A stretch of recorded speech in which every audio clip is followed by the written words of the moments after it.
Bismillahirrahmanirrahim. Bismillahirrahmanirrahim. Assalamualaikum warahmatullahi wabarakatuh. Waalaikumsalam warahmatullahi wabarakatuh. Alhamdulillah. Akhwati fillah rahimahunallah, hari ini, pagi ini alhamdulillah kita bisa berjumpa kembali. Insyaallah meskipun tidak ada hidup di dunia ini yang sempurna, kesempurnaan itu hanya milik Allah, namun kekurangan dan segala perubahan yang terjadi itu adalah sunatullah dalam kehidupan.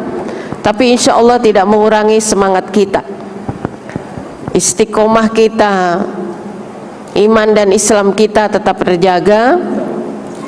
Meskipun kadang-kadang hidup tak sesuai harapan, kadang-kadang takdir tak sesuai dengan yang diinginkan, kadang-kadang rencana tujuan tak sesuai pula dengan rencana yang sudah kita canangkan. Pagi hari ini kita bersama-sama akan membahas satu tema tentang kita. Masih ada dimensi yang paling luar biasa dalam diri kita. Sering kali kita ulang ya tentang benda yang satu ini. Dia disebut benda karena memang ada wujudnya. Sesuatu kalau ada wujud dan bentuknya itu dinamakan benda. Jadi kalau dia nggak ada wujudnya baru disebut uka-uka. Jadi inilah hati. Hati itu benda. Barangkali secara wujud kita sering melihat bentuk hati itu di dalam tubuh hewan ya. Yang kita kenal itu. Bahkan kita juga sering makan itu. Iya. Maka jangan sering-sering makan hati. Bisa nanti sering sakit hati dan hidup kurang berhati-hati. Jadi kita akan berbicara tentang hati, tapi bukan hati dalam tubuh hewan ya, tapi hati dalam tubuh kita. Yang disebut oleh Nabi, ala wa inna fil jasadi mudghah. Di dalam diri kita itu ada segumpal daging. Memang hati itu adalah wujud dari daging. Banyak gumpalan daging di dalam tubuh kita, terstruktur secara baik. Allah bentuk ya, ahsani taqwim, dalam wujud penciptaan yang sempurna. Para ulama menyebut hati ini adalah raja, semua yang lain prajurit ya. Jadi raja itu kalau ingin sesuatu, memerintah sesuatu, nggak mesti turun dari singgasana. Jadi yang bergerak adalah prajuritnya. Nah, jadi dia adalah penguasa. Makanya ketika apa yang diperintahkan itu adalah kebaikan, maka pelaksananya juga adalah kebaikan. Tapi ketika perintah itu adalah hal-hal yang buruk, maka wujud dari perintah itu adalah keburukan.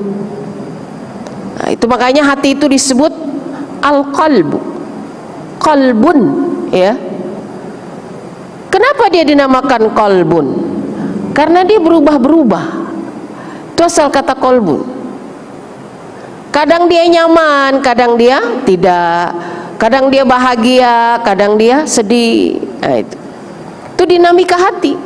Kadang tentram, kadang gelisah. Kadang dia itu lembut, bahkan lebih lembut dari apa ya? Ya adonan donat gitu ya, roti. Tapi dia bisa lebih keras dari batu-batu di gurun itu.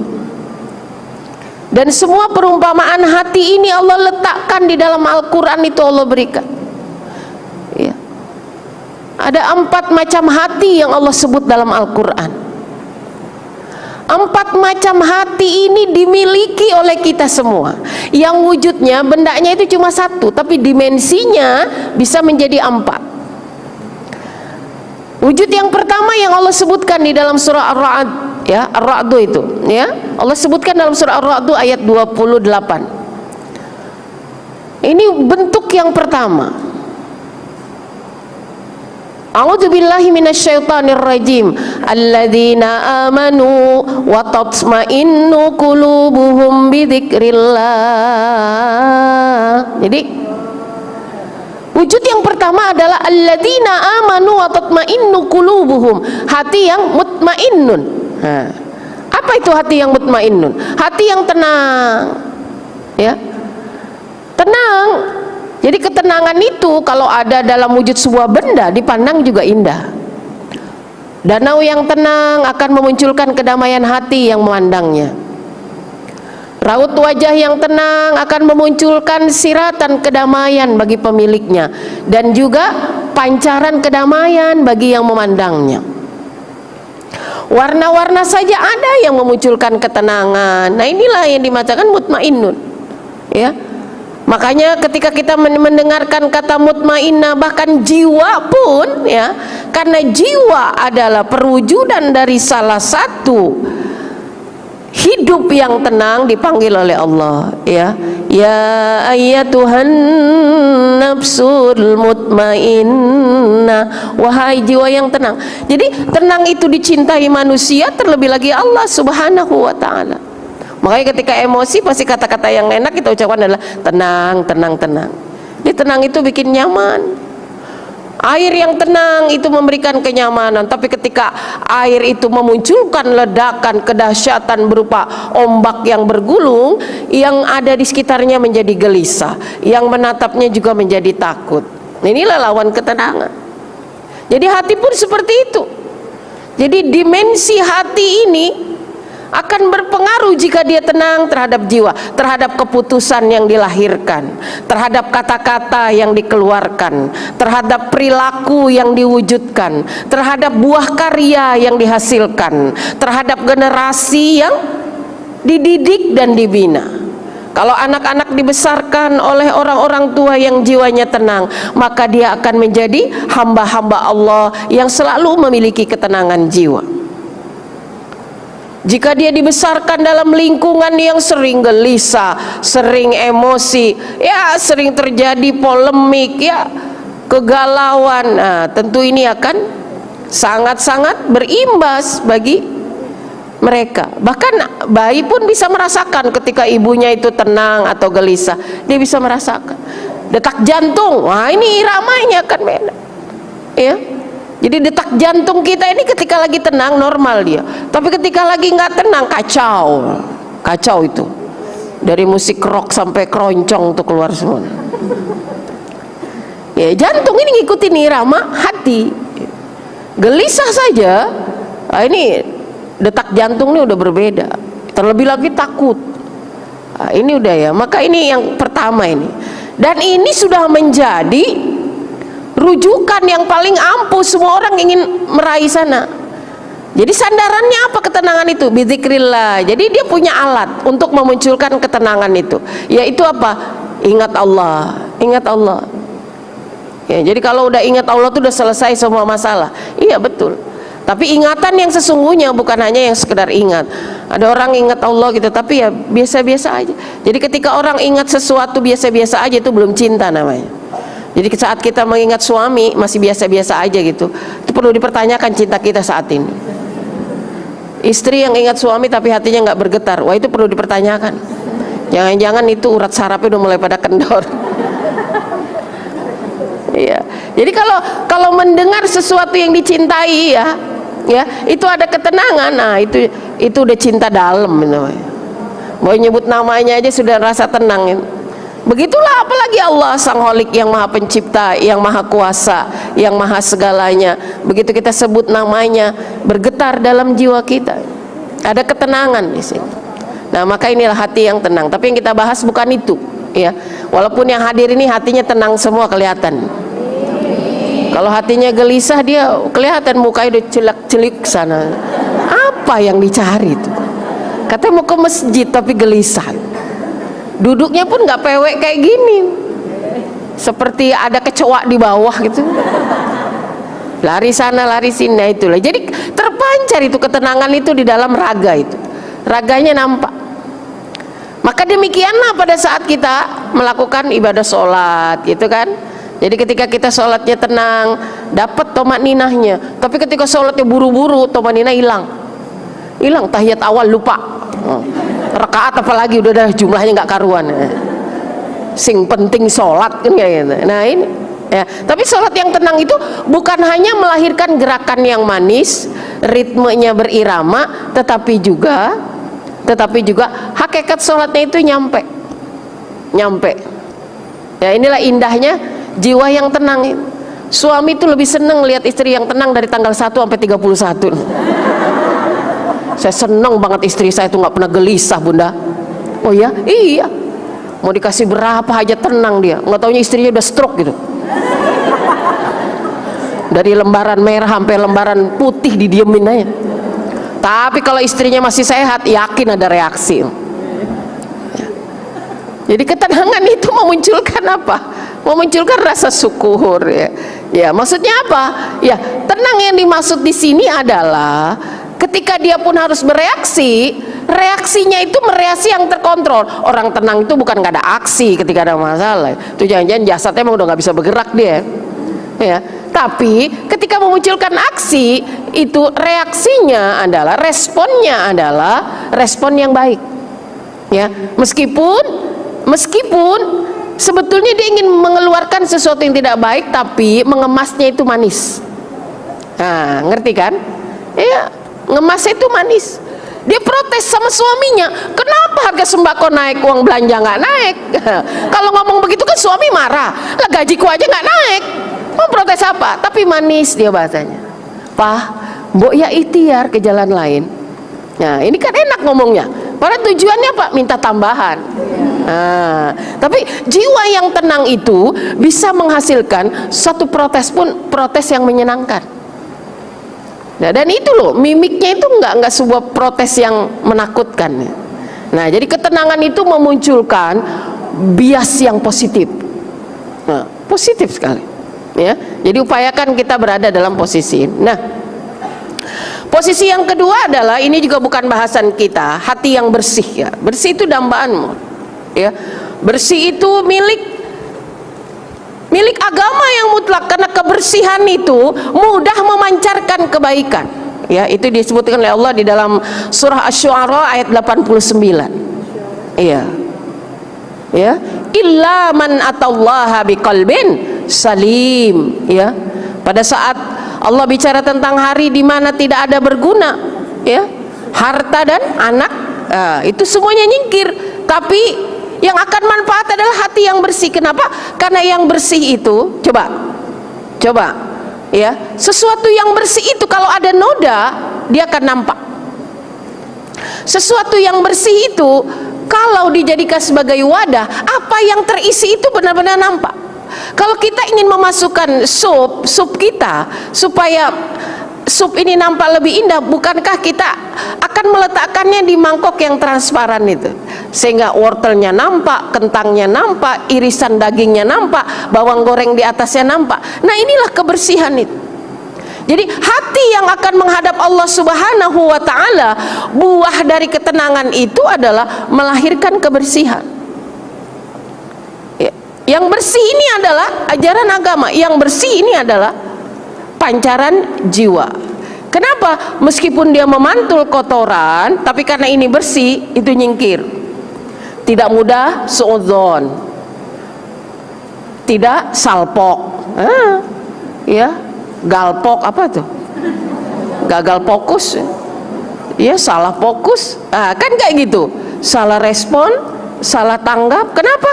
Karena yang memantul itu selalu yang buruk gitu. Jadi gampang banget deh kalau ngeliat keburukan orang terus, padahal dia cuma lihatnya satu, tapi karena hatinya ini kotor, beda dengan hati yang bersih. Mantul satu malah hilang. Kalau hati itu kotor, mantul satu jadi 20, ditambahin 19. Inilah buah dari kekotoran. Ya, karena yang kotor-kotor itu memang, coba bayangkan, ketika kita berada di tempat yang kotor, yang pertama mungkin yang kita lihat adalah pemandangan yang tidak indah. Yang kedua, bau busuk yang menyengat. Yang ketiga adalah penyakit ada di sana. Inilah yang kotor. Nah, makanya yang disebut qalbun salim ini adalah hati yang memancarkan kejernihan. Jadi dia nggak masuk. Dipancing ini, kenapa kamu udah? Tadi itu ada teman kamu tapi cuek. Dia bukan cuek, tapi dia nggak lihat saya. Selalu ditepis. Selalu ditepis. Tidak mudah baginya untuk terpengaruh, tidak mudah. Tidak mudah baginya untuk menampakkan kesalahan orang lain. Kalau dia lihat orang yang lebih muda, ini anak luar biasa, masih kecil udah kayak gini, sementara saya yang tua kayak gini. Berarti saya yang banyak dosa, dia yang luar biasa. Kalau lihat yang lebih tua, luar biasa orang ini ya, hidup lebih dulu dari saya, berarti amal solehnya lebih banyak ya, pahalanya lebih banyak dibanding saya yang hidup baru. Kalau lihat yang orang yang berilmu, Masya Allah, ilmunya bisa menyelamatkannya. Setiap hari ilmunya itu memberikan pencerahan pada orang lain. Beda dengan saya yang bodoh. Kalau dia dimuliakan sama orang, bukan dia berkata, oh memang saya pantas dimuliakan. Bukan, saya dimuliakan orang. Kenapa? Karena memang orang yang ada di depan saya ini orang baik. Jadi saya yang kayak begini aja dimuliain. Nggak ada yang dia lihat dari dirinya, tapi dia selalu melihat orang lain. Orang lain, ya, orang yang memuliakan saya itu karena dia orang baik, bukan karena sayanya yang baik, tapi dianya. Jadi tak ada satupun yang disanding bagi dirinya. Kenapa? Hatinya itu selalu berorientasi kepada hal-hal yang positif. Maka selamat itu yang begitu. Nggak usah numpuk-numpuk amal banyak, dah bersih hati ini juga enak. Dan itu belajar babnya susah banget. Susah banget kita mau membersihkan hati ini. Nggak bisa pakai Baiklin, nggak bisa pakai pemutih juga nggak bisa. Apalagi kalau sampai berkarat ini. Nah, maka menjernihkannya itu apa? Imam Ghazali dalam Ihya Ulumuddin itu menyatakan, jangan sampai hatimu itu seperti cerminmu yang jernih, satu kena kotoran kau biarkan, nanti wajahmu yang glowing pun seperti ada totol-totol hitam. Padahal bukan wajahmu yang kotor, tapi cerminnya yang kotor, kan kayak gitu, hingga tak mampu memantulkan cahaya yang baik gitu. Makanya kalau cermin yang terpelihara, jangan nunggu sampai numpuk kotorannya, langsung diseka itu kotoran. Begitu dengan hati. Jadi jangan numpuk sampai hati kita ini sampai kepada pembahasan yang kita akan bahas ini. Iya, kalau sudah sampai ke sini muncul penyakit yang berikutnya. Orang tuh ya, kalau daya tahan tubuhnya udah lemah, gampang kena penyakit kan kayak gitu. Itu berawal dari situ. Tapi kalau hati yang bersih, jangan sampai numpuk kotorannya. Dengan apa? Istighfar. Iya, istighfar tadi. Mulai lagi, basuh lagi.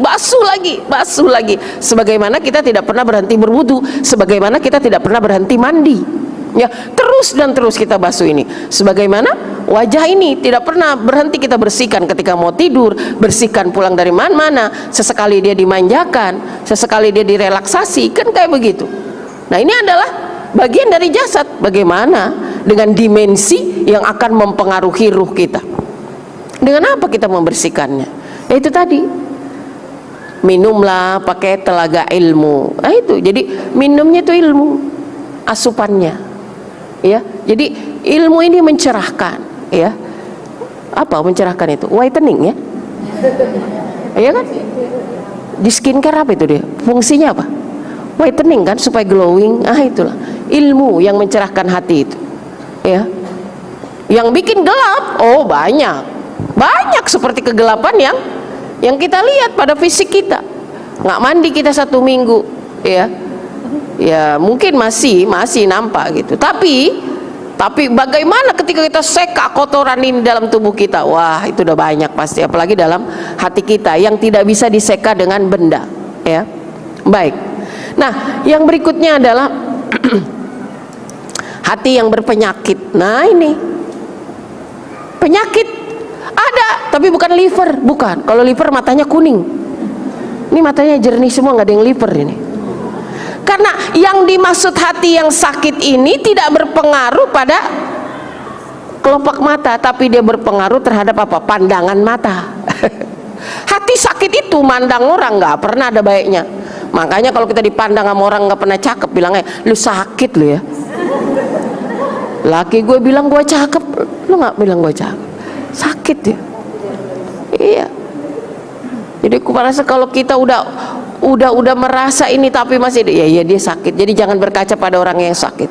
Tapi hati yang sakit itu kenapa? Hati yang sakit itu sulit menerima petunjuk, sulit menerima nasihat sampai dia sembuh.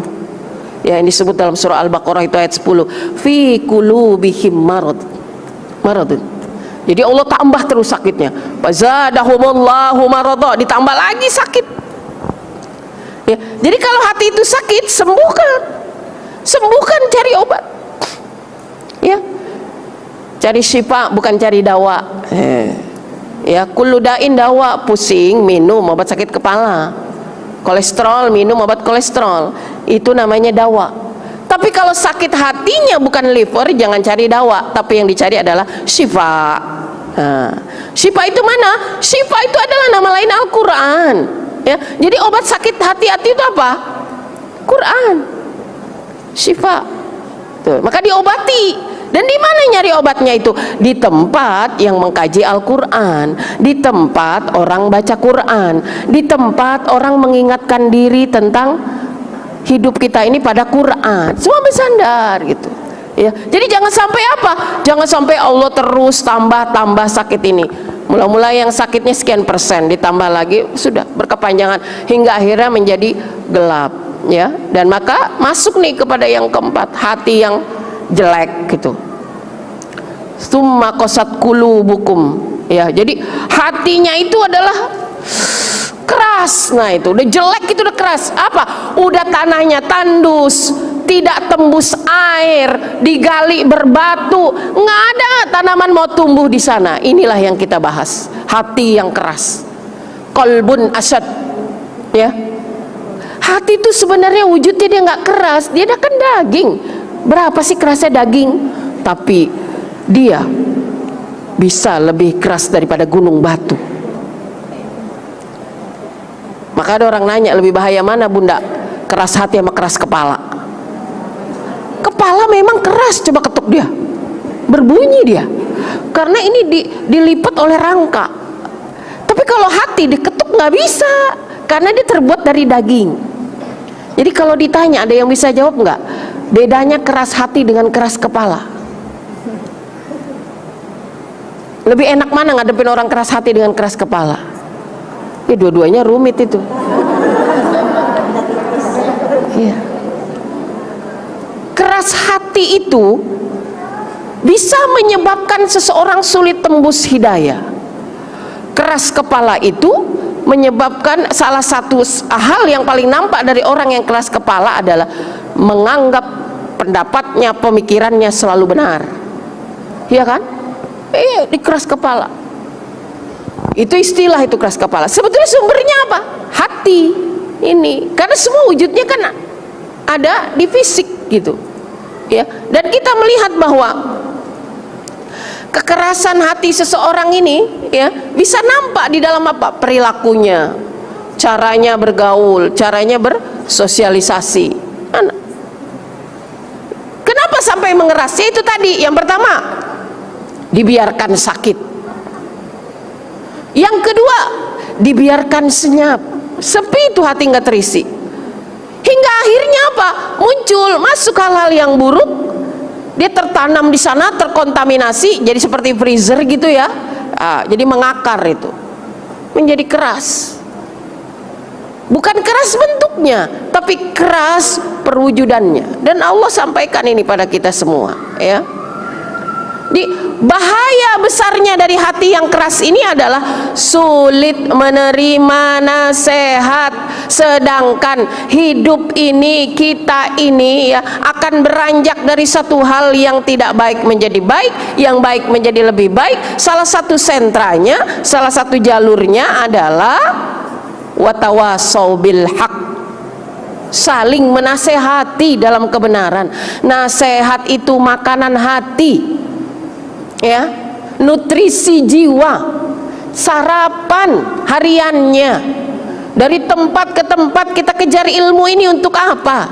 Memberi nutrisi hati. Kalau nutrisi fisik mah udah pada dapat, udah pada sarapan kan? Bos, udah ngopi kan? Cucu belum. Apalagi cucu. Ya. Jadi diberikan itu nutrisi fisiknya dengan apa? Dengan nasihat. Jadi kalau hati yang keras nggak tembus itu nasihat, nggak tembus. Coba bagaimana di sisi Rasul Sallallahu Alaihi Wasallam, rugi mereka hidup di masa Rasul. Bahkan kerabat terdekat itu ada yang tidak beriman kepada Rasul. Apa yang menutupi mereka? Hati, keangkuhan mereka, kesombongan mereka. Karena itu adalah bunga-bunga hati yang keras. Sombong, sotoy lo, baru ngaji 2 bulan udah pinter nasehatin. Tuh. Terlebih lagi kalau kita nih lebih rendah dari dari yang mau dinasehatin. Itu betapa sulit tembus ya.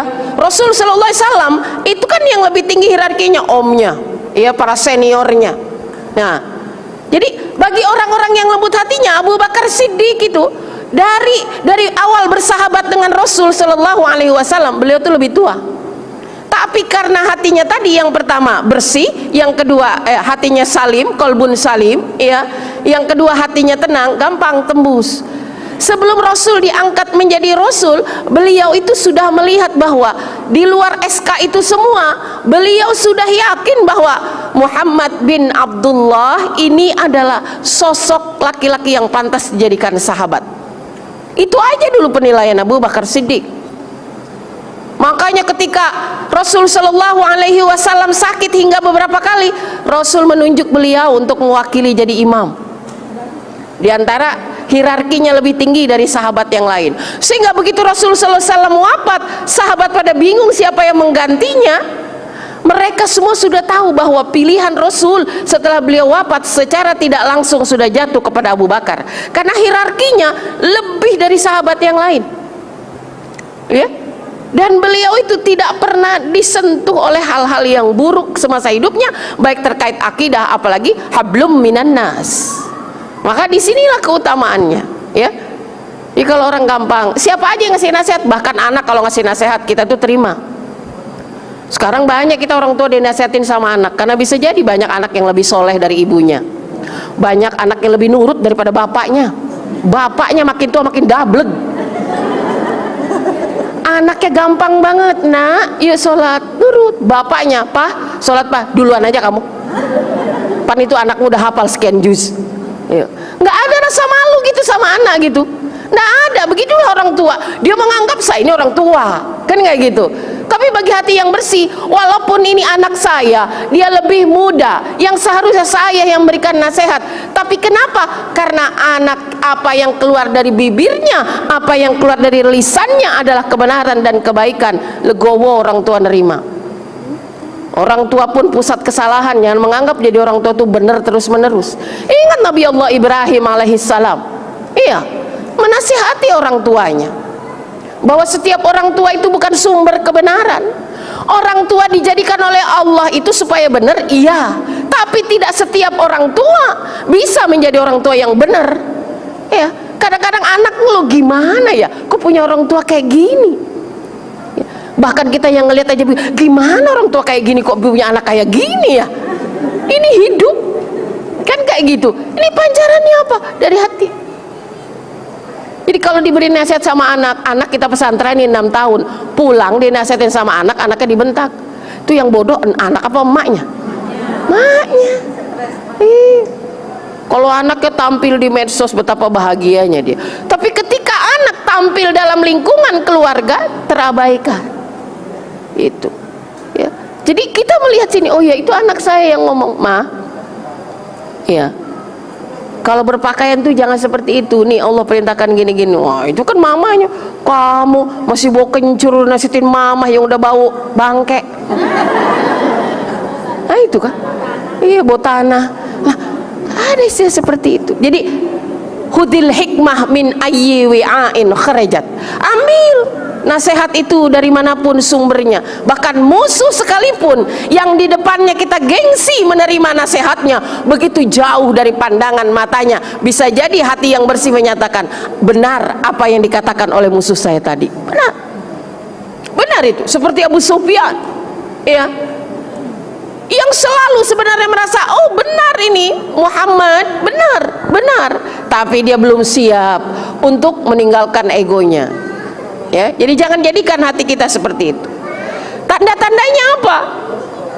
Yang pertama, ciri-cirinya adalah sering malas. Udah nih, hati-hati nih, sifat malas ini adalah akan mengikis. Hati itu mengarah ke sana. Kemalasan apa? Semua. Ya, makanya malas itu bukan ajaran agama. Ayo ngaji, aduh lagi PW ini. Udah PW. Sekarang banyak yang menjadikan kita PW. Kenapa? Ruangan ber-AC, wifi yang kenceng, HP yang baru. Masya Allah, bikin PW nggak kemana-mana seharian itu. Banyak banyak hal gini. Padahal sebetulnya kita tidak melaksanakan aktivitas, tidak melakukan aktivitas, tapi justru kita terjerembab ke dalam kemalasan yang dikemas dalam kehidupan media sosial. Coba kalau kita hengkang, betapa indahnya itu. Tinggalin aja dulu HP itu setengah jam, nggak mati kita, nggak kehabisan oksigen, nggak ada itu. Setengah jam bisa lupa kita sama HP itu kalau kita lupain. Kita kenal HP umur berapa sih? Baru ya. Sekarang zaman dulu kita nggak hidup sama HP, alhamdulillah gede sampai sekarang. Iya. Bisa kita, orang tua kita zaman dahulu ini membesarkan kita nggak pakai media sosial, ya, nggak pakai lihat-lihat di YouTube. Semuanya asli. Dari mana? Insting mereka sebagai orang tua, ya. Ngajinya mereka juga nggak seperti ini. Ngajinya mereka itu ngaji baca Quran. Pituah orang tua itu dipakai, maka lahirlah anak-anak yang selamat kayak kita ini. Selamat karena orang tuanya nggak banyak protes. Jadi anak kita banyak masalah, kenapa? Karena kita dari hamil aja banyak protes. Nah ini, ya. Jadi kunci di mana kita melihat satu nilai yang paling dasar itu jangan bermalas-malasan. Kenapa? Karena Allah Subhanahu wa taala, Rasul sallallahu alaihi wasallam tidak menyukai umatnya yang bermalas. Ayolah, setiap hari kita punya poin. Apa yang udah saya lakukan? Iqtanim hamsan qabla hamsin. Ayo, 5 sebelum datang yang 5. Kalau udah sakit, enaknya kayak luma tiap perbo ke masjid IPB. Lalu ngapain kemarin? Nah, kan gitu. Enak ya kayak luma lulu begini-begini. Enak. Kenapa? Karena banyak yang terabaikan. Kata Nabi Shallallahu Alaihi Wasallam, hal yang paling krusial yang tidak disadari oleh manusia ini adalah waktu yang sering dibuang-buang. Waktu, ya, malasan gitu. Kita udah pulang dari masjid, dia mandi juga belum. Kirain meja makannya udah penuh, masak juga belum. Belanja mah iya betul dari sebelum subuh. Tapi udah zuhur itu makanan gak diolah. Kira-kira jadi makanan matang itu? Ada. Tambah lagi malas dengan apa? Fasilitas yang ada sekarang ini. Semuanya dengan menggunakan jari bisa selesai. Simsalabim, abrakadabra, celing. Nah, sekarang itu zamannya celing. Nah, ya. Tapi tidak ada amal, amalnya kurang. Ya, amaliyahnya kurang. Ya, terjun di dapur itu amal kan, sedekah kan kayak gitu. Ya, dalam setiap apa? Dalam setiap masakan yang dimasak disajikan. Nah, itu aktivitas. Nah, terlebih lagi ini kemalasan tolabul ilmi, menuntut ilmu, malas. Dari mana sumber ilmu itu kalau tidak diraih? Bisa saya ngaji di rumah, guru saya banyak. Guru saya banyak itu di mana? Di YouTube. Enggak salah ngaji di YouTube itu banyak, silahkan ya, sempurnakan itu media kita agar bisa masuk surga bersama kita itu dengan mendengarkan tausiah para guru kita. Tapi ngaji langsung itu juga nilainya, bobotnya sangat tinggi, ya. Jadikan guru-guru itu mursyid dengan apa? Dengan membangun relasi hubungan yang kayak gini, ya, seperti ini. Bunda, saya kan muridnya. Kapan? Saya nggak pernah lihat ibu di majelis kajian saya. Di YouTube. Oh, kok di YouTube saya nggak lihat ibu?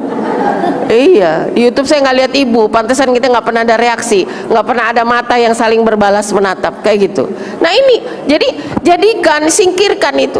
Ya, jadi jangan tulul amal. Aduh, berhayal tiap pagi. Aduh, andai jadi istrinya orang kaya ya. Oh, hari gini masih berhayal. Hello, bangunin tuh teman yang masih tidur.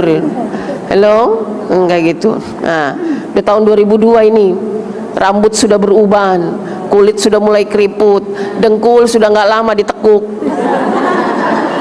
sakit kan gitu. Makan nggak bisa asal masuk, iya. Wajah gampang cemberut kan kayak gitu. Waspada, waspada, waspada. Singkirkan itu. Kum pa'anzir, bangun, ya. Bangun semua, makanya kum. Ingat kum itu apa? Gerakan, bergeraklah kata Allah, jangan diem. Itu makanya diem, akhirnya makan banyak, diem melulu. Nah, udah dah. Nah, muncul apa? Sakit fisik. Karena makan banyak boleh, gerakan pun harus banyak. Nah, inilah makanya dinamikanya itu diajarkan oleh Rasul sallallahu alaihi wasallam, wal 'adiyati dhabha. Nah, ini kenapa al-'adiyat itu kuda yang bergerak ba'da subuh. Ba'da subuh manusia masih sepi, kuda kalau bergerak menuju lapangan perang itu kan tapaknya itu sangat keras, debu-debunya. Jadi nggak banyak manusia yang kena. Jadi pagi itulah berpagi-pagi, ngaji pagi, ya, duha pagi, ikhtiar pagi. Sehingga apa? Sebelum sore udah dapat hasil. Ya, kenapa? Karena antara ad-duha dengan al-lail itu berdekatan. Wad-duha wal-lail. Allah baru ngomong pagi, masuk malam. Kenapa? Hidup kita tuh nggak jauh dari gelap terang, pagi sama malam. Itu aja hidup kita, muter di situ baik. Pagi matiin listrik, sore nyalain listrik. Tuh, sama kayak hidup kita. Sekarang kita terang, nanti kita sampai pada gelap. Sama, apakah di usia ini kita masih terang atau masih dalam kegelapan? Itu yang kita perlu pertanyakan. Ya, apa bedanya gelap sama terang? Jauh, jauh. Orang yang jalan dalam kegelapan, ya dia meraba jalannya. Kalau sentuhan dan rabaan itu pas, selamat dia. Tapi orang yang berjalan dalam terang benderang tidak lagi meraba, tapi dia berjalan penuh dengan keyakinan. Berdasarkan apa? Penglihatannya. Itulah pengetahuan yang didapat dalam wujud terang benderang. Berupa apa? Ilmu dan pemahaman. Nah, yang berikutnya adalah nggak kena sentuhan hatinya terhadap ayat-ayat Allah. Dablek gitu. Tadi dibilang dablek gitu. Selain dablek apa lagi? Ada bahasa yang lain selain dablek? Pudul. Tumpul. Tumpul. Iya, susah sekali. Apa namanya lagi ya? Istilah-istilah daerah keluarin semua dah. Ya. Kalau kita kan kalau kesel sama orang dasar dablek kan kayak gitu kan? As-salatu khairum minan naum. Kan itu. Vokal juga tuh, salat naun. Tuh dablek, bangun kita bangun mana dablek lo ya. Bukannya dijawab sodakta wa barokta wa ana ma'akum minasyahidin.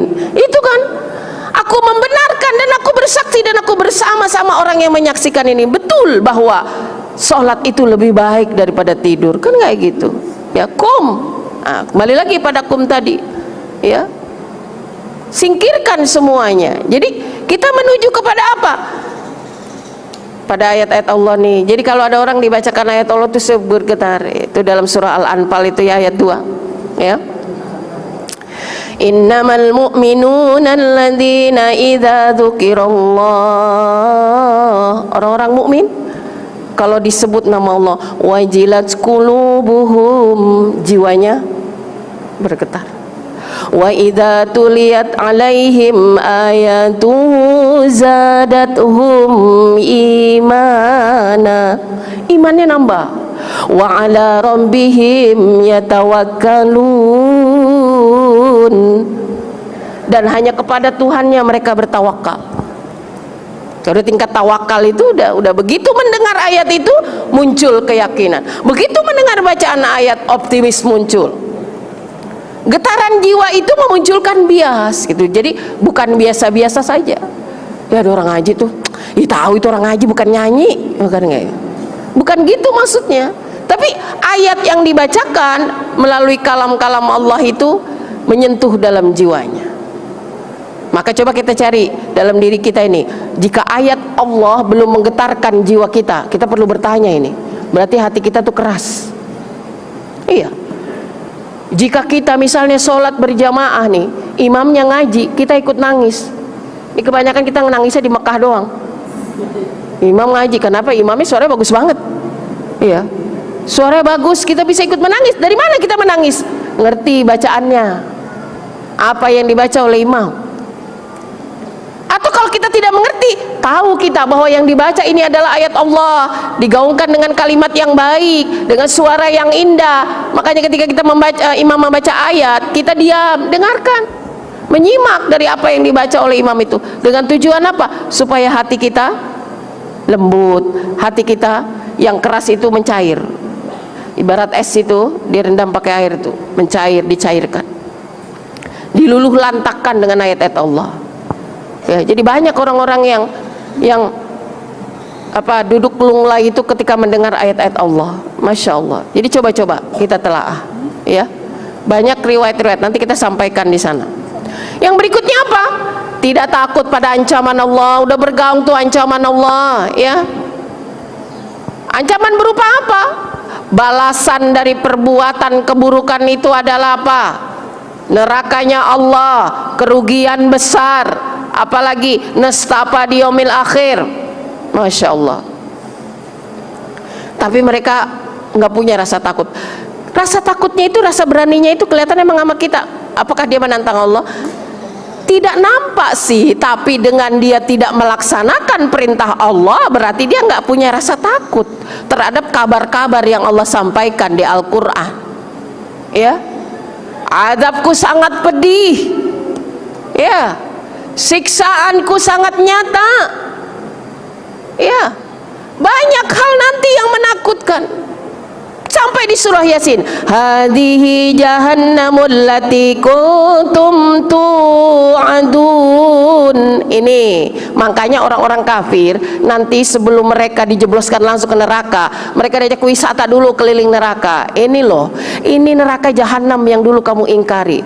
Mereka ditunjukkan, bukan kalau langsung diceburin mereka nggak merasakan, tapi mereka diajak dulu wisata oleh Allah. Hadhihi jahannamul lati kuntum tu'adun. Ini loh, ini neraka yang dulu kamu bilang nggak ada.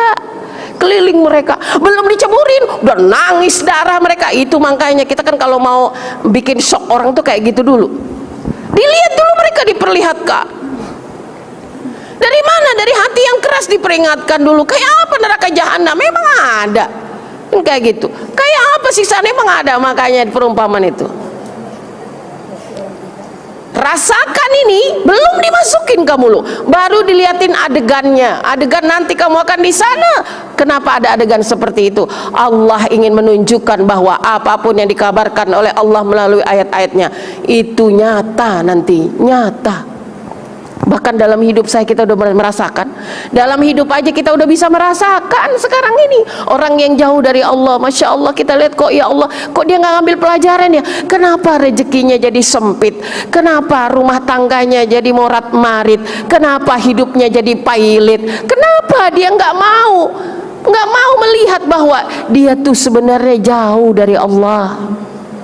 Kuncinya cuma satu, jauh dari Allah. Coba deketin Allah, ya, coba deketin Allah, selesai semua, ya.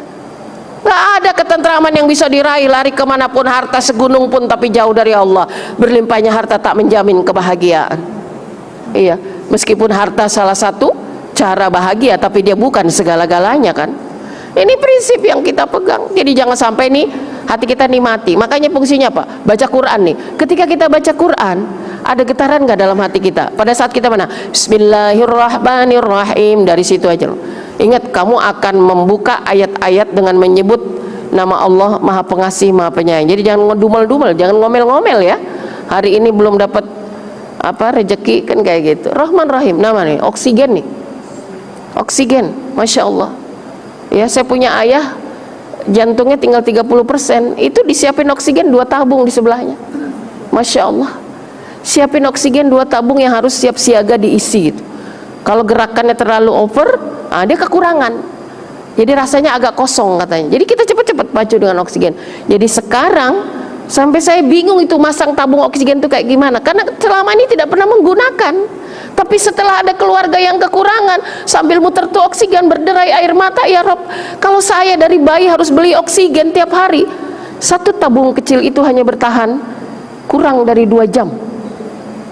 Coba kalau oksigen ini kita beli pada Allah, Masya Allah, kita buang-buang oksigen itu buat perkara-perkara yang haram, Masya Allah, rugi kita. Sementara orang yang kekurangan, ya Allah, ya Rabbi, ya. Jadi itu saya bisa lihat 2 tabung tuh dipersiapkan, jaga-jaga. Sementara kita kemana-mana, ya, pakai masker pun nggak perlu pakai tabung gitu. Jadi betapa saturasi kita masih bagus itu, ya. Oksigen kita masih indah. Kenapa? Ada udara yang baik Allah berikan, ada sensor yang masih sempurna di sini di tubuh kita. Ya, makanya kata Al-Quran, wa fi anfusikum afala tubsirun. Dari diri kamu aja, kenapa kamu gak ngambil pelajaran? Ya Allah, dari diri kita kenapa kita gak ngambil pelajaran, ya Allah? Dari kaki yang masih segar melangkah ini, pada saat kita lihat orang yang udah susah jalan kemana-mana, baru kita, ya Allah, betapa kaki ini kita kan, Masya Allah, kaki kita ini kecil loh, tapi Alhamdulillah kuat sa'i 7 putaran. Iya, kuat tawaf berkali-kali. Ya, makanya gunakan kaki ini bisa supaya bisa sampai sa'i dan tawaf. Masya Allah. Ya, kecil kaki kita ini Allah berikan. Di mereka yang ngesot, mereka yang apa itu ingin ini kayak kita, tapi kita kaki digunakan ke tempat maksiat, kaki digunakan ke tempat yang sia-sia. Ya Allah, ya Rob. Padahal orang-orang itu kurangan ngomong, dia ngomong. Masya Allah. Makanya begitu melangkah, ya Rob, jadikan ini ya kebajikan saya ini tambahan oksigen buat orang tua saya. Ya, 30% jadi sambung. Geraknya oper dikit aja itu ya. Udah mulai. Nah, lalu kita harus cut. Berapa rupiah yang harus kita keluarkan untuk menambahkan oksigen? Berarti kita belum pernah ini. Masya Allah, fabi ayyi ala rabbikuma tukadziban. Maka hembuskan napas itu dengan sebut Allah, la ilaha illallah. Udah nih. Desah napas kita selalu Allah, Allah ya Rabb. Iya. Suatu hari nanti semuanya akan habis. Nah, jatahnya ada. Ya. Tapi ketika kita masih hidup jatahnya udah dikurangi, tapi kan itu kesusahan. Nah, maka pada saat masih baik inilah, ayo, ya, kita mudahkan hati kita untuk menerima pancaran ayat Allah. Nggak ada yang baca Quran, wajib baca sendiri, baca sendiri. Ya, baca sendiri itu apa? Membuat hati ini bergetar. Makanya baca Quran itu jangan diem.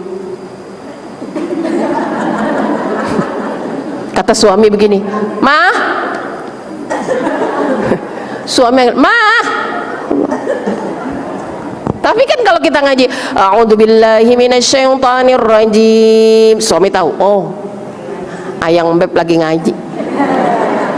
Ar-Rahman 'allamal Quran. Panggil, "Mah." "Ya, Pak." "Lanjut apa?" "Ya, Pak." "Bikin kopi." "Shadaqallahul adzim." Gak apa-apa. Nah, sekarang hukumnya mana? Lanjutin ngaji apa bikin kopi? Serius?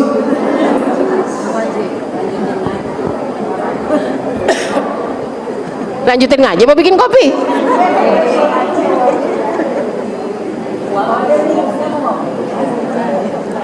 Suami yang baik itu kalau istrinya lagi ngaji enggak diganggu sama urusan kopi, enggak diganggu. Kenapa?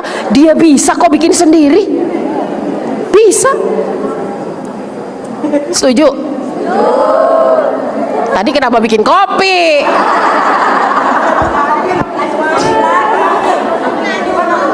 Ini pertanyaan selalu muncul baru. Yasin, Mah, Shadaqallahul.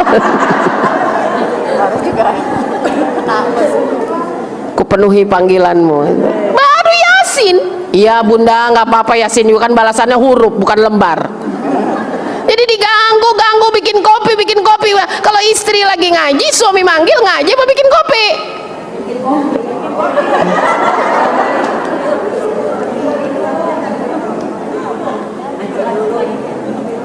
Ngaji dulu baru bikin kopi. Ada yang bikinin dia ntar.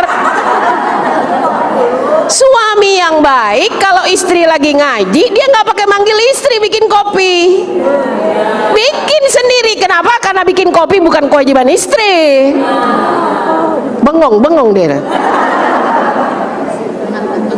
Kalau istri nggak bikinin kopi, itu namanya amal baik.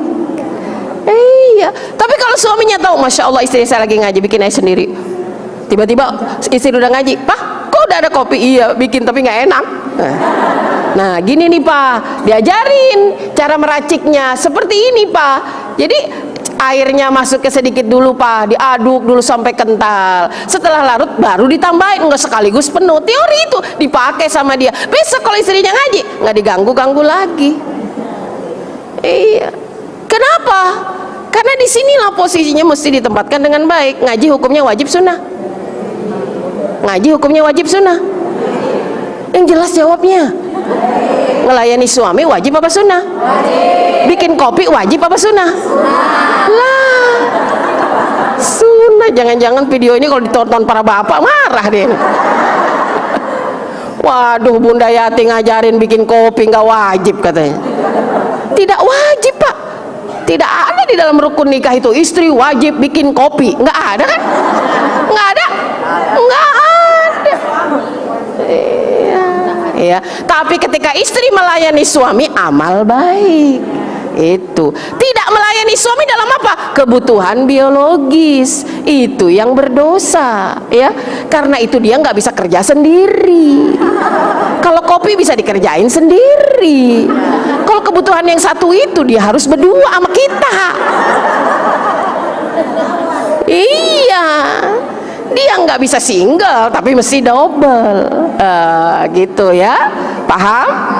Iya, makanya bilang kan Pak, mau tadarus ya, izin setengah jam jangan diganggu. Nah kalau gitu bikin kopi dulu deh, bikin. Nah tiba-tiba dia kepengen tengah hari, tahan dulu. Kenapa? Dengarkan istrinya ngaji, seperti itu ya. Ini prinsip ya. Jadi kita tahu mana amal-amal utama untuk Allah. Belum ngaji nih seharian, bunda saya jarang pegang Quran. Kenapa? Kebanyakan megang suami. Loh, nanti Quran nanya sama kita, kenapa seringnya nyentuh suami, Quran gak disentuh?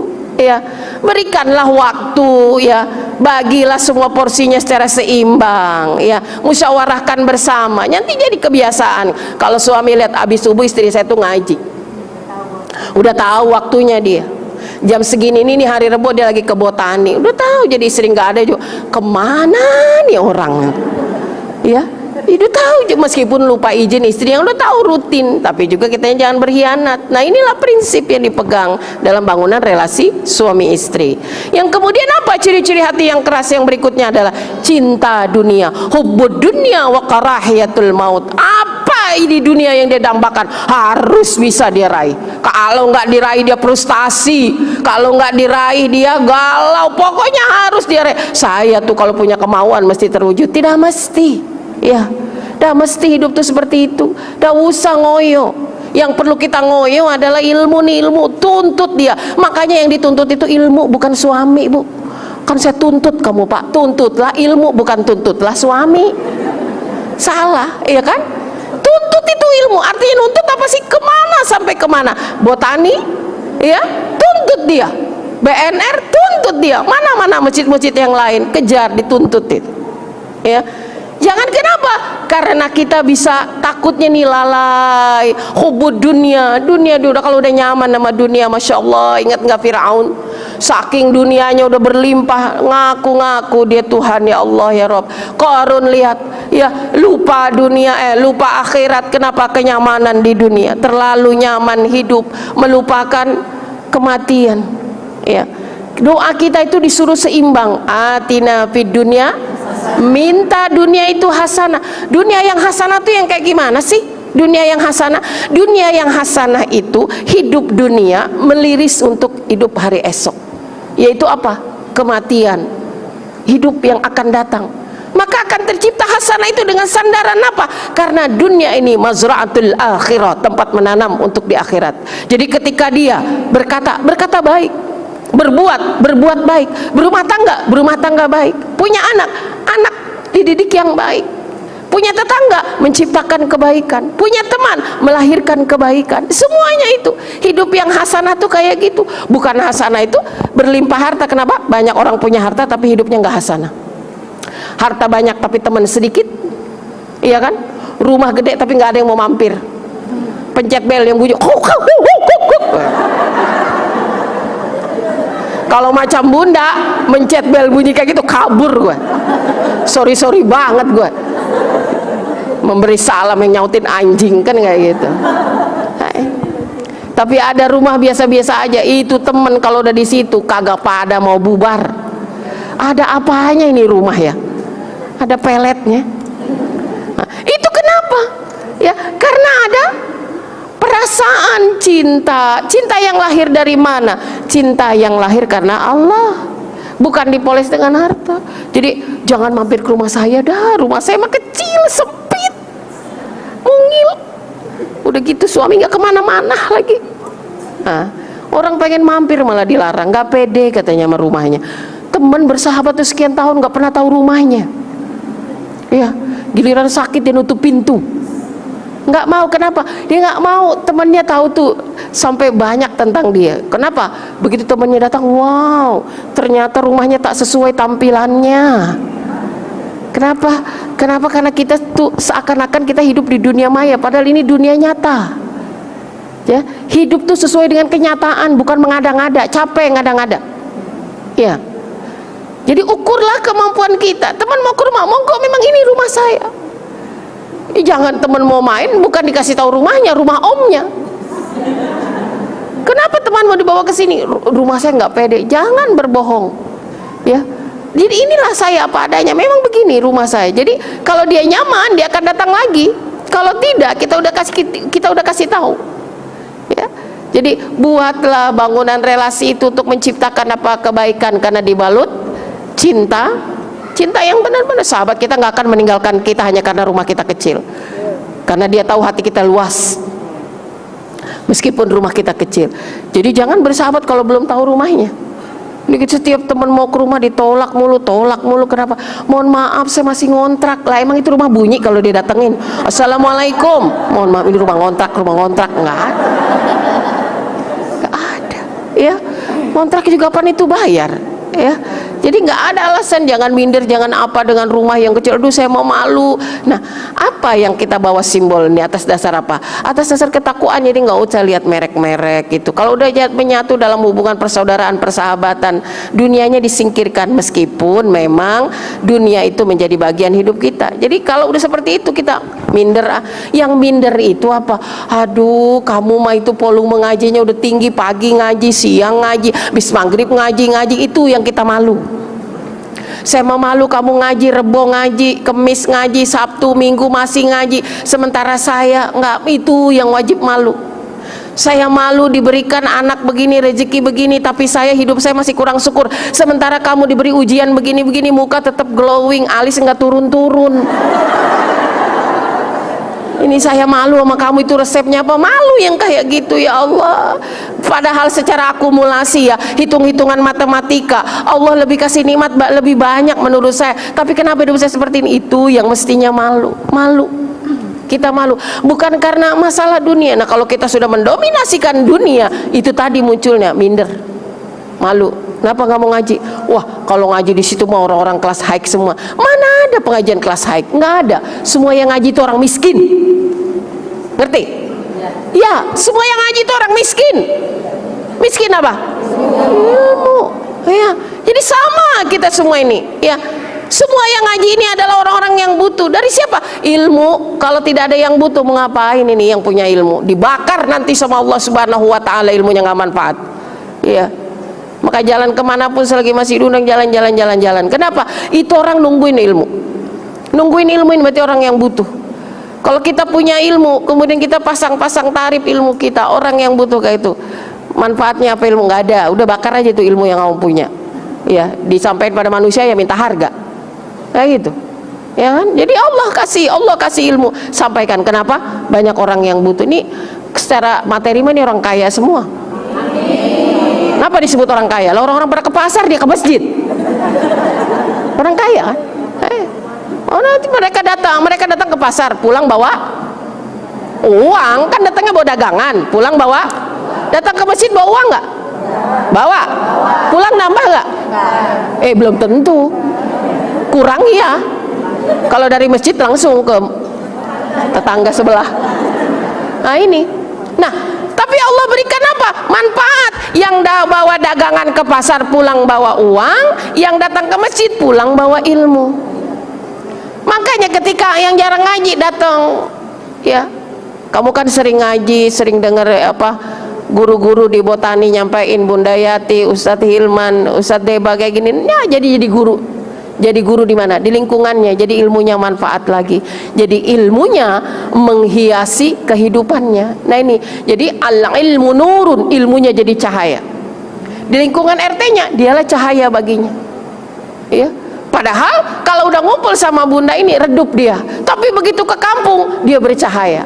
Kalau di sini cahayanya kurang terang dibanding Bunda. Tapi begitu dia ke kampung masing-masing, dia bercahaya, berbinar. Demikianlah ilmu. Makanya tidak ada pernah sia-sia. Kalau udah masuk ke sini jangan liatin kudungan orang. Yang dilihatin apa? Tuh bacaannya tuh. Baca apa ini Bunda Cece tadi? Kan kayak gitu, itu bacaannya. Dilihat playernya tuh.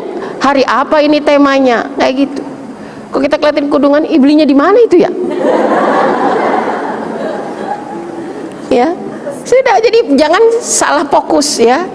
Jadi fokuslah pada orientasi yang mau kita raih. Yang berikutnya apa? Selalu gelisah, gundah. Ini gelisah. Penyakit manusia itu apa? Takut, galau, gelisah, resah, apa lagi? Gundah sama gelisah apanya? Saudara sepupu ya? Apa lagi? Bimbang, ragu, apa lagi? Hah? Cemas. Akhirnya apa? Sakit fisiknya. Karena sering cemas, asam lambung naik, asam urat naik, naik pula tuh asam ke muka. Semuanya asam, mukanya ikut asam. Kenapa? Kecemasan, cemas, terlalu perasaan cemas. Cemas apa? Takut miskin, takut enggak sukses, takut suami diambil orang, kan kayak gitu. Takut anak-anak ini, takut boleh takut, tapi raja dan haub itu adalah kepada Allah Subhanahu wa taala. Makanya pada Allah itu bukan semata takut, tapi berharap. Ada harapan. Kenapa? Karena Allah bisa merubah semuanya. Iya. Kalau kata Allah kun, hayakun. Itu. Jadi kita ketakutannya apa? Takut urusan dunia, takut mulu. Kenapa? Kenapa nggak mau ngaji? Nggak, takut. Kenapa? Takut kenapa? Ya minder aja saya di situ. Nah ini mulai alladzi waswisu fi sudurin nas, padahal nggak prinsip banget. Nggak apa-apa. Yang kayak gini mesti disingkirkan, ya. Jangan punya perasaan takut. Ada istri tuh yang kemana-mana selalu perasaan was-was. Kenapa? Wah, suaminya keren dia takut. Suami compang-camping dia juga takut. Terus suami, terus kamu maunya apa mah? Parfumnya beda, dia takut. Takut dia. Suami sukses dia takut, suami miskin juga dia takut. Jadi maunya kan bingung ya. Jadi dilanda terus rasa ketakutan ya. Maka sumber ketakutan itu adalah sumbernya dari setan ya. Maka bagaimana? Fatawakkal 'alallah. Ya sudah, kalau memang sudah kita berikhtiar baik, menjaganya dengan baik ya, takdir Allah berkehendak lain ya, qadarullah. Ya, apa kita berpasrah? Oh tidak. Tadi pergerakan, terus bergerak. Ada di mana Allah Subhanahu wa taala menyodorkan satu ketetapan untuk memperbaiki takdir kita selanjutnya. Jadi pindah dari takdir satu menuju takdir yang lebih baik. Itu pegang itu. Jadi jangan terpuruk. Ya, terpuruk ke dalam kesulitan. Di mana? Enggak ngaji. Enggak. Kenapa? Enggak apa-apa. Lagi enggak mood. Ya. Kata teman, move on dong, move on. Belum bisa. Bagaimana cara melupakannya? Bukan dia lari ke majelis, bukan dia lari ke Quran, dia lari ke tempat yang sesat. Setan datang. Makanya itu disaranin, apalagi berteman dengan yang sesat. Gampang sekali. Dulu soleh, sekarang salah. Diuji sedikit, hancur dia. Padahal ujian itu maksud Allah adalah membuat dia semakin cemerlang. Ternyata dia nggak bisa merespon ujian itu dengan hati yang bersih. Akhirnya semakin kelam dengan ujian itu. Orang-orang yang lepas dari ujian itu ya jadi semakin glowing, semakin tampil beda. Iya, semakin prima. Itu ujian itu mendewasakannya. Ujian itu membuat dia semakin mencintai Allah, semakin dekat pada Allah Subhanahu wa taala. Ya. Kenapa? Bermula dari hati nih. Ya, jadi jangan selalu hati ini dibiarkan apa adanya. Sudahlah, hati dia letakkan di sini, jangan kemana-mana. Ya memang kalau dia kemana-mana ya namanya nggak sehat. Dia letakkan tetap di sini, tapi fungsikan dia ke seluruh penjuru.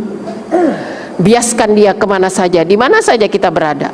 Ya, jadi larikan ke diri kita. Oh iya, saya yang harus begini. Tadi yang muda, dia muda, belum banyak ilmunya, tapi banyak amalnya. Saya malu, rendah lagi.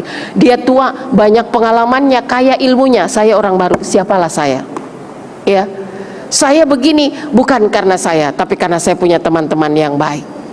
Jadi kalau melarikannya selalu keluar, tenang kita. Ya, bolehkah kita merasa bahwa diri kita ini sudah merasa cukup? Boleh, tapi jangan sampai jumawa, karena itu akan menggelapkan hati. Salah satu penyebab gelap hati ini adalah menyebabkan diri sudah cukup, menganggap diri ini udah cukup. Ini hati itu menjadi gelap. Dinasehatin, saya tahu itu, Ya, diajak udah duluan, nggak perlu ngajak-ngajak. Nah ini ketutupnya. Yang berikutnya adalah selalu terikat maksiat. Hati-hati, kalau sekarang hidup kita sudah takut mendekati maksiat, udah sampai kita kepada hati yang bersih. Takut, ya, ketemu mantan aja takut, berarti itu hati yang bersih. Mantannya apa bingung, kenapa sih ketemu saya dia lari ya? Saya bukan takut menghindari apa, takut sama setannya, bukan takut sama kamunya. Karena bawaan kalau udah ketemu mantan itu kayaknya setannya ada 7.000 gitu. Lebih baik saya menghindar daripada ketemu. Nah itu bagus ya, itu namanya sajdud dara, menghindari keburukan. Tapi jangan memutus silaturahim itu ya. Jangankan berjam-jam, 10 menit aja dia nggak bisa bersama, itu aja udah. Nah ini aja, takut khasyah, takut ada maksiat. Kenapa? Karena hati ini rentan, gampang banget ini. Bukan saya takut kamu, takut hati saya yang lemah ini terbawa pada maksiat. Ada teman lagi waswis, kenapa nggak nimbrung? Kalau kamu mau lanjut silakan, tapi saya minggir. Kenapa? Karena hati saya lemah. Bisa-bisa saya lebih dahsyat ngomongnya daripada kamu. Karena urusan kalau ngomongin orang, sayalah pakarnya. Sekarang saya udah taubat, jadi kalau ada orang was-was saya pengen minggir aja. Kenapa? Karena hati saya masih rentan, udah gatel nih bibir kalau udah nyamber gitu. Hindari. Jadi sama maksiat itu takut nggak mau. Ya, ini ada acara gini, siapa aja yang hadir? Alah, lu kayak nggak tahu aja. Yang hadir siapa aja, serius? Ya ada, nanti mantan lu ada, mikir dia, datang enggak, datang enggak. Bingung, bimbang hati. Kata hati sebelah kiri, datanglah refreshing kan gitu. Kata yang ini nih, jangan. Kamu tuh sedang hijrah. Menata hati kamu nih lagi jalan. Nanti khawatir nyebur lemah lagi di sono kan kayak gitu. Dah, akhirnya apa? Ya Allah, mana ini ya Allah, ini sementara godaan semakin dahsyat. Datang ya, malam ting, datang no. Ntar lagi foto dikirim, kita udah di lokasi. Waduh, udah semakin bergetar aja nih kan ya itu. Udah lagi di foto, waduh ternyata dia lebih keren dari suami saya. Ya Allah. Kalau masih miskin hati, jangan coba-coba dekati. Iya. Kenapa sih nggak mau hadir kalau di komunitas ini? Padahal kalau di komunitas yang ini kamu tuh aktif. Mohon maaf, untuk di komunitas yang ini hati saya masih lemah. Karena ada mantan lu ya. Iya. Iyain aja supaya jelas tuh yang nanya. Kalau nggak dijawab kan nanya terus dia. Saya ini lagi belajar istiqomah. Saya ini lagi mencoba menata hati biar lebih baik. Maka jangan diganggu dengan hal-hal yang masih saya tidak berdaya. Yang paling tahu lemahnya hati kita adalah kita, bukan teman kita. Dia mah taunya ngucuk-ngucukin aja. Kalau kita udah terjurang ke lembah kenistaan, dia nggak bisa berbuat apa-apa, nggak bisa. Ya, karenanya itu kalau nyamannya di sini, teruslah ke sini. Iya, karena itu kalau bahagianya imanmu terpupuk di grup yang ini, inilah yang sering kau komen, inilah yang sering kau temui, inilah di sini kau banyak membaur. Tapi kalau di grup ini nggak usah keluar dari grup, tapi biasa-biasa aja lah. Iya, karena nggak semua grup bikin nyaman, betul? Nah, aktiflah di grup yang nyaman, tapi nggak juga usah pergi dari grup yang nggak nyaman itu ya. Sampai hatimu benar tertata baik, baru berusaha bergaul dengan sebaik-baiknya. Di setiap ruang tuh pasti ada maksiat, ya. Makanya doa yang paling ampuh nih, terserah mau diikutin sama akhwat semua atau enggak, terserah ya. Mau ikutin enggak? Dari dulu doa Bunda Ati kayak gini, bahasa Indonesia aja lah, tak susah bahasa Arabnya. Ya Allah, lumpuhkan syahwatku pada hal-hal yang membuat dosa. Minta dilumpuhin syahwatnya. Ya. Jadi udah enggak itu deh yang seperti itu, pandangan kan berbeda jadinya. Ya. Jadi kita tutup mata dan hati kita supaya tidak ini, karena kelemahan hati ini. Aduh, hati ini Masya Allah ya, Masya Allah. Cuma lihat selintas menghayalnya 2 hari, selintas ngelihatnya itu. Iya, lupa, susah ngelupainnya. Padahal ketemunya 5 menit, 5 tahun kagak lupa itu. Saya pernah ketemu dia di Botani jam sekian, itu udah kejadian 5 tahun yang lalu. Tapi ketemu sama suami setiap hari, lupa. Setan tuh ahli, iya. Dia cuma ngasih selembar sapu tangan disimpan rapi. Pemberian suami udah bejubel di lemari, nggak kehitung itu. Iya, nggak diinget, Masya Allah ya. Jadi betapa kita ini sangat rentan digoda oleh setan. Maka berhati-hati, jauhi diri kita dari maksiat jika tak sanggup. Hindarilah ya, hindari, jangan mencoba itu. Lihat teman yang mana nih? Teman, oh ini yang enak nih, yang lebih banyak membawa keberuntungan. Kalau ini aduh capek deh rasanya saya ngadepin teman yang satu ini. Jangan putuskan, tapi biasa-biasa aja. Jangan diputusin, memutuskan itu dosa. Ya, tapi biasa-biasa aja, jangan jadikan dia teman istimewa. Tapi kalau yang istimewa ini, respon dia lebih dari saudaramu. Iya, ya. Abaikan yang menyakiti, respon dan pedulilah pada mereka yang tulus. Insyaallah hidup kita akan sampai pada yang Allah ridhoi. Yang berikutnya sebelum berakhir ya. Tidak ada pengaruhnya akan ujian dan cobaan yang Allah berikan padanya. Enggak ngaruh. Apa dia? Bangkrut, dia bilang apa? Ya bangkrut lah, kan bukan cuma saya yang bangkrut. Emang ini lagi Covid ya bangkrut, mah bangkrut aja. Nggak ada. Dia nggak merasa bahwa Allah sedang memberikan pelajaran pada saya. Nggak ada. Sentuhan hidupnya itu dianggapnya sebagai sebuah apa? Hukum kausalitas saja. Nggak ada efek bahwa sebetulnya Allah bisa memberikan teguran pada kita. Diberi sakit baginya, iya memang saya sakit. Kenapa memang?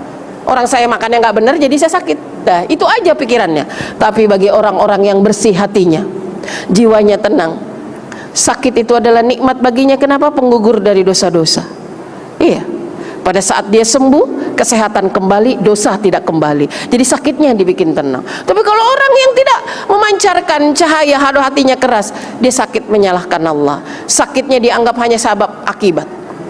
Padahal dari setiap musibah, bencana yang kita alami, ada tanda cinta Allah pada kita. Kalau jiwa ini peka, hati ini benar-benar sensitif, ya, bukan baper, bukan juga baperan, sensitif. Jadi perlu ada kita sensitif, ya, Pak. Kenapa ya kita udah usaha begini-begini tapi belum juga Allah bukakan rezeki? Ayo muhasabah berdua. Iya mah, saya juga mikir kayak gitu. Yuk kita muhasabah berdua. Tafakur sekian hari, malam berdua bermunajat, tahajud berjamaah, menengadah ke langit, ya Allah, ya Allah, ya Allah, ya Allah, ya Allah. Kenapa? Di hari ke-7 persis ketemu jawabannya. Siapa yang bilang, "Mah, yuk kita ngobrol." Kenapa Pak? Udah ketemu jawabannya, kenapa rezeki kita mampet? Apa Pak? Duduk.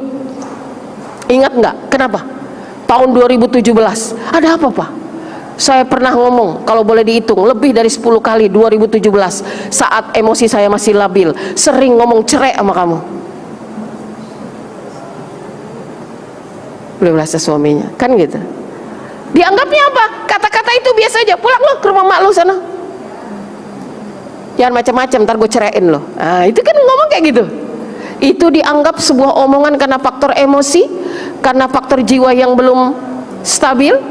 Padahal secara hukum itu sudah mengena kepada berkembang atau pilotnya kehidupan rumah tangga. Maka sebetulnya rezeki itu udah nyampe pintu, mentok di jendela. Jendelanya nggak kebuka, pergi lagi dia. Kenapa? Karena banyak hukum-hukum Allah. Wa man lam yahkum bima anzalallah fa ulaika humudz zalimun. Siapa yang hidup di atas koridor melanggar aturan Allah, maka dia termasuk orang-orang yang zalim. Kita ini udah zalimah. Kata-kata itu udah terungkap sekian kali, tapi kita masih bergaul, kita masih bersama, kita anggap itu hukum yang biasa, padahal Allah sudah murka dengan kata-kata itu tanpa pernah kita menjelaskan. Sudah di batas mana hubungan kita ini antara halal, subhat, sudah cerai itu segalanya. Benar, setelah mereka islah, setelah mereka bertaubat pada Allah, mohon ampunan, mohon petunjuk bagaimana hukum ini bisa ditegakkan kembali, bangkit kembali kehidupan rumah tangganya. Yang kedua, sholat, munajat bersama istrinya ketemu. Pak, sudah ketemu jawabannya apa? Ayo kita bicara apa? Ternyata Pak, selama ini kita hidup di atas pondasi riba.